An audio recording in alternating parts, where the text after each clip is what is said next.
নাজিরাবাদে ভয়াবহ অগ্নিকাণ্ডের ঘটনায় আরো দুজন গ্রেফতার। ওয়াও মোমোর ম্যানেজার রাজা চক্রবর্তীকে গ্রেফতার করা হলো। ওয়াও মোমোর ডেপুটি ম্যানেজার মনোরঞ্জন শীটও গ্রেফতার। দুজনকে গ্রেফতার করল নরেন্দ্রপুর থানা। আগে গঙ্গাধর দাসকে গ্রেফতার করা হয়েছিল, যিনি ডেকোরেটার্সের মালিক ছিলেন, আর এবার গ্রেফতার করা হলো ওয়াও মোমোর ম্যানেজার রাজা চক্রবর্তীকে। সেই সঙ্গে ওয়াও মোমোর ডেপুটি ম্যানেজার মনোরঞ্জন শীটকেও গ্রেফতার করা হয়েছে। এই দুজনকে গ্রেফতার করেছে নরেন্দ্রপুর থানার পুলিশ। অগ্নি নির্বাপন ব্যবস্থা যথাযথভাবে না মানার অভিযোগে এই দুজনকে গ্রেফতার করা হয়েছে। নাজিরাবাদে ভয়াবহ অগ্নিকাণ্ডের ঘটনা, দেহাংশ উদ্ধার হয়ে চলেছে। এখনো 25 জনের দেহাংশ উদ্ধার হয়েছে। সেই ঘটনায় আরো দুজনকে গ্রেফতার করা হলো এবার। ওয়াও মোমোর ম্যানেজার রাজা চক্রবর্তীকে গ্রেফতার করা হয়েছে। তারই পাশাপাশি ওয়াও মোমোর ডেপুটি ম্যানেজার মনোরঞ্জন শীটকেও গ্রেফতার করা হয়েছে। এই দুজনকে গ্রেফতার করেছে নরেন্দ্রপুর থানার পুলিশ। পার্থপ্রতিম ঘোষ আমাদের প্রতিনিধি এই মুহূর্তে রয়েছেন টেলিফোন লাইনে। পার্থপ্রতিম, দেখো, এই যে অগ্নিকাণ্ডের ঘটনা ঘটে, সেই অগ্নিকাণ্ডের ঘটনা তুমি জানো যে ওয়াও মোমোর যে শোরুম ছিল বা যে গোদাম ছিল, সেখানে কিন্তু 3 জন, যার মধ্যে একজন নিরাপত্তা রক্ষী এবং ওয়াও মোমো 2 জন কর্মী, তারাও কিন্তু একেবারে ঝলছে, তাদের মৃত্যু হয়। এবং এই ঘটনার পর বিভিন্ন বিষয় উঠে এসেছিল এবং সেক্ষেত্রে একেবারে যে ওয়াও মোমোর ভেতরে যে অগ্নি নির্বাপন ব্যবস্থা, সেই ব্যবস্থা যথাযথ ছিল না বলেই কিন্তু দমকল মনে করে। এবং এই যে 3 জনের মৃত্যু এবং তার পরিপ্রেক্ষিতে এই গোডাউনের যে দায়িত্ব ছিল, অর্থাৎ গোডাউনের ম্যানেজার এবং ডেপুটি ম্যানেজার রাজা চক্রবর্তী ওয়াও মোমোর এবং ওয়াও মোমোর ডেপুটি ম্যানেজার এই নাজিরাবাদের গোডাউনের দায়িত্ব থাকা মনোরঞ্জন শীট, এই দুজনকে কিন্তু নরেন্দ্রপুর থানার পুলিশ গ্রেপ্তার করেছে। এবং যে মামলা হয়েছে, অর্থাৎ তুমি জানো ইতিমধ্যে ডেকোরেটার্সের মালিককে গ্রেপ্তার করা হয়েছিল, সেই মামলাতেই কিন্তু এবার ওয়াও মোমোর ম্যানেজার এবং ডেপুটি ম্যানেজারকে গ্রেপ্তার করেছে এবং তাদেরকে আজকে আদালতে পেশ করে নিজেদের কাস্টাডি প্রেয়ার করবে, তেমনটাই কিন্তু আমরা পুলিশ সূত্রে জানতে পারছি। ধন্যবাদ পার্থপ্রতিম।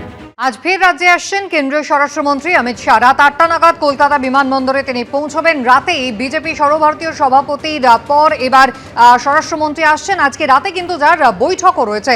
কথা বলবো, আমাদের প্রতিনিধি শিবাশিস মৌলিক রয়েছেন আমাদের সঙ্গে টেলিফোন লাইনে। শিবাশিস, আগামী দুদিন কি কর্মসূচি রয়েছে কেন্দ্রীয় স্বরাষ্ট্রমন্ত্রী?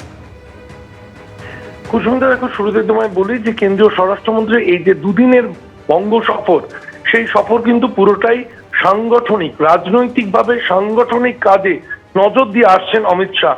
এবং আমরা যেমনটা জানতে পেরেছি, তাতে আজ সন্ধ্যায় গুয়াহাটি বিমানবন্দর থেকে বিমানে তিনি আসবেন কলকাতা বিমানবন্দরে। যা এসে পৌঁছানোর কথা 8টা 5 নাগাদ কলকাতা বিমানবন্দরে আজ রাতে এসে পৌঁছবেন অমিত শাহ। এরপর 8টা 25 নাগাদ তিনি নিউ টাউনের নভোটেল হোটেলে পৌঁছবেন। সেখানে আধ ঘন্টার সময় রাখা হয়েছে পৃথকভাবে। তারপর রাত 9টা নাগাদ বঙ্গ বিজেপির কোর কমিটির সদস্যদের সঙ্গে বৈঠকে বসবেন অমিত শাহ। মূলত যেহেতু ভোটমুখী বঙ্গ, ফলে স্বাভাবিকভাবে নির্বাচনকে মাথায় রেখে রণকৌশল তৈরির কাজে কিন্তু অমিত শাহকে ব্যবহার করা হচ্ছে এবং সেই কারণেই আজকের এই বিশেষ বৈঠক। আগামীকাল তিনি নিউ টাউনের হোটেল থেকে 10টা 40 নাগাদ বের হবেন এবং আধ ঘন্টা পর বারাকপুরের আনন্দপুরী খেলার মাঠে সেখানে একটি কর্মী সম্মেলন আয়োজন করা হয়েছে। সেখানে বক্তব্য রাখবেন অমিত শাহ। অমিত শাহ যেহেতু বিজেপির প্রাক্তন সর্বভারতীয় সভাপতি, তাই সাংগঠনিকভাবে কর্মীদের উদযাপন করার ক্ষেত্রে কিন্তু অমিত শাহ এই কাজ করছেন। এরপর ব্যারাকপুর থেকে বেরিয়ে কলকাতা বিমানবন্দর থেকে তিনি বিমানে বাগডোগরা বিমানবন্দর গিয়ে পৌঁছবেন। উত্তরবঙ্গে বাগডোগরা বিমানবন্দর সংলগ্ন যে মাঠ, সেই গোসাইপাড়া মাঠে সেখানে সাংগঠনিক সভা করবেন। সেখানেও বক্তব্য রাখার কথা রয়েছে অমিত শাহের। এরপর বাগডোগরা থেকে বিমানে আগামীকাল বিকেলে আনুমানিক 4:30 নাগাদ তিনি দিল্লির উদ্দেশ্যে পাড়ি দেবেন। শিবাশিস, ধন্যবাদ। অমিত শাহের এর কর্মসূচি নিয়ে কি বলছেন বিজেপি নেতা দিলীপ ঘোষ এবং তৃণমূলের তরফ থেকেই বা কি বলা হচ্ছে, দেখুন। শিল্প তো বটেই, দুপা গিয়ে একবার উড়িষ্যায় দেখে আসুন না। কটকে যে আঙ্গুল বলে জায়গা আছে, বিরাট বড় ইন্ডাস্ট্রিয়াল স্টেট তৈরি হয়েছে।